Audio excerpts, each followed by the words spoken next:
எந்த காரியம் உனக்கு தீமையாக இருந்துச்சோ அந்த தீமையவே உனக்கு நன்மையாக மாற்றுறேன். உன் கண்ணீர் பாதையை உருவம் நடந்து நான் என்ன செய்ய போகிறேன்? களிப்பான நீரூற்றுகளாய் மாற்றப் போகிறேன். அல்லேலூயா சொல்லுங்கள். எப்படி எகிப்தில் இஸ்ரேல் மக்கள் 3 நாளாக தண்ணி குடிக்காமல் கஷ்டப்பட்டாங்க. 3 நாள் கழித்து நாக்கு வறண்ட போது இருதயம் அப்படியே காஞ்சி போச்சு, குடிக்க தண்ணி இல்லை. 3 நாள் தண்ணி இல்லாமல் கடைசியில் பார்த்தா ஒரு துறவுண்டையை பார்க்குறாங்க, ஒரு குளத்தை பார்க்குறாங்க.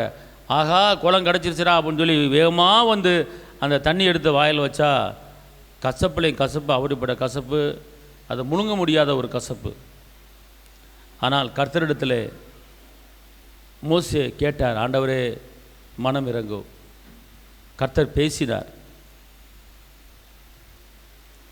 அந்த துறவண்டை நிற்கிற ஒரு மரம் இருக்கிறது, அந்த மரத்தை வெட்டி அந்த தண்ணியில் போட அப்படின்னார். போட்ட உடனே அந்த மரம் அந்த கசப்பை எல்லாம் உறிந்தி விட்டு அது மதுரமாக தண்ணியாக்க மாற்றி விட்டது. அல்லேலூயா. அதே போல் அந்த இயேசுனுடைய வார்த்தை, அந்த மரங்கிறது அது இயேசுனுடைய வார்த்தை. அந்த எப்படி இயேசு நம்முடைய கசப்பை எல்லாம் அவர் எடுத்து போடும்படி, கசப்பான வாழ்க்கையை நம்ம பிள்ளையை வாழாத கசந்த மாறாவே அவர் ருசி பார்த்தார். அவர் சிலுவையில் தொங்கிக் கொண்டு இருக்கும்போது அவர் கசப்பை ருசி பார்த்தார். என் பிள்ளைகள் கசப்பான வாழ்க்கை வாழ்ந்து கொண்டு இருக்கிறார்கள், என் பிள்ளைகள் இனி கசப்பான வாழ்க்கை வாழக்கூடாது, அந்த கசப்பை நான் ருசிக்கிறேன். கசப்புன்னு என்ன தெரியுமா? நாக்கில் வச்சா கசக்கிற அந்த கசப்பு இல்லை, வாழ்க்கையை வெறுத்து என்ன வாழ்க்கை அப்படின்னு சொல்கிறாங்க தெரியுமா? அதுக்கு பேர் கசந்த வாழ்க்கை. எனக்கு வாட்சியது சரியில்லை, கசந்த வாழ்க்கை. என் பிள்ளை சரியில்லை, கசந்த வாழ்க்கை.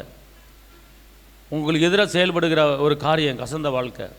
ஆனால் கர்த்தர் சொல்கிறாரு, அப்படின்னா ஒரு வீட்டில் ஒரு கெட்டவன் இருந்தானா அந்த கெட்டவனையே நல்லவனாக மாற்றுறது தான் கசந்த மதுரமான மாற்றுகிற ஒரு வார்த்தை. அல்லேலூயா. அதனால் இந்த நாட்களில் கர்த்தர் சொல்கிறாரு, எந்தெந்த காரியத்தில் நீங்கள் தீமையை பார்த்தீங்க, எந்தெந்த காரியத்தில் நெருக்கத்தை பார்த்தீங்க, அதை எல்லாம் கர்த்தர் அது மதுரமாக மாற்றுகிற ஒரு காலமாக இருக்கிறது. இதை நம்புகிறவங்களுக்கு இந்த மாதத்தில் அற்புதம் நடக்க போகுது.